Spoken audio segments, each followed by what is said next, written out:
For many years in ISKCON, the International Society for Krishna Consciousness, there was a divisive debate on whether or not devotees in female bodies should initiate or not.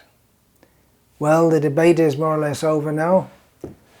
It's a great victory for those who believe in gender equality in Vaishnava society, who wish to promote women's rights, that it's actually happened, it's become a reality, it's become a fact. Practically the main argument in favor of this move is that we have to keep pace with contemporary society. In the big world around us, women have the rights and the opportunity and the empowerment to do whatever men can do, and if we don't do that in our Vaishnava society, no one will take us seriously. We won't be able to preach in the West, this is the argument, unless women are allowed to occupy the highest position or have the highest role that is accorded to men also. People think we're outdated, we're outmoded, we're living in an unjust past. People won't be able to relate with us. They'll be against us just because we don't accord the same roles to men as women. However, those who feel like this in secular society, and no doubt it is the way the world is going, especially in the Western world,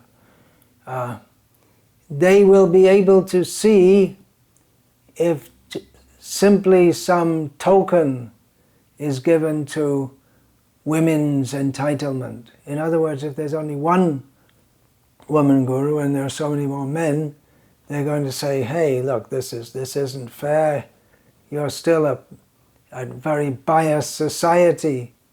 They'll want to see that there are as many women as men giving initiation, not only giving initiation in positions of leadership in our society, and they'll also see that for women at the present time, according to the GBC rules, there are so many more strictures for them to initiate than for men.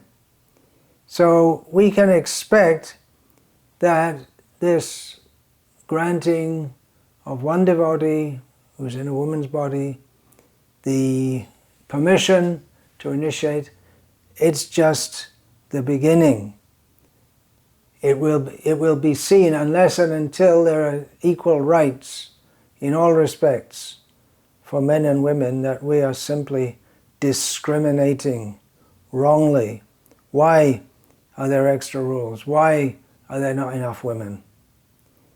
Women should be represented equally, at least equally, at all levels of the society. Otherwise, we can't be in line with contemporary society. We won't be accepted by the present savvy generation who are much more enlightened than people in the past were.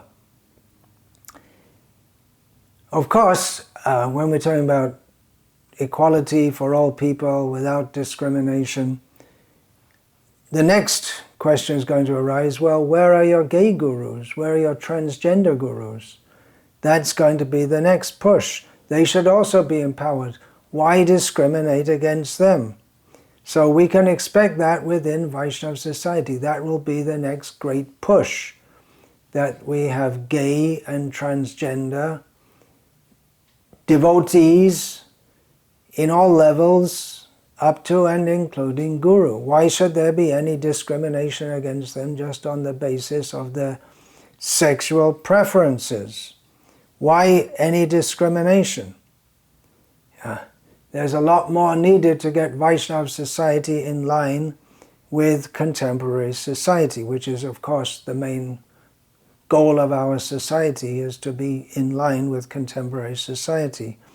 It's been seen in secular institutions and in religious institutions that once they embrace the concept of gender equality, men and women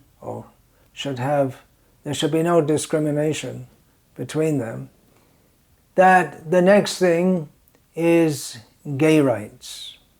So we can expect that. There's no reason why this ideology, which has captured the minds and the institutions of the Western world, there's no reason that if we follow that we shouldn't follow it to its natural conclusion that not only women but gays and transgenders should have all rights without any discrimination against them, so that we can expect soon within Vaishnava society a great push for the rights of gays and transgenders, and probably within a decade, maybe much sooner, we'll also have gay gurus, transgender gurus, and affirmative action the very fact that they are gay and transgender will become a particular qualification for them to be appointed in the highest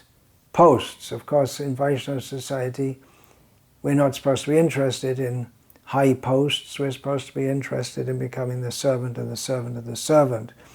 But, realistically speaking, unless and until ISKCON shows full gender equality, it cannot be said to be part of the modern world, which is our main aim. And don't forget, we're going to have to work on those books, which are full of so many sexist statements and bigoted statements, racist statements. We're going to have to edit a lot of stuff out of the books also. Otherwise, how are we going to be able to preach the message, the Vedic message, the message of Srila Prabhupada, unless we bring his statements in line with what people at the present time are able to understand and accept? So, it's a great victory for the forces of gender equality. It's only the beginning. There's more coming.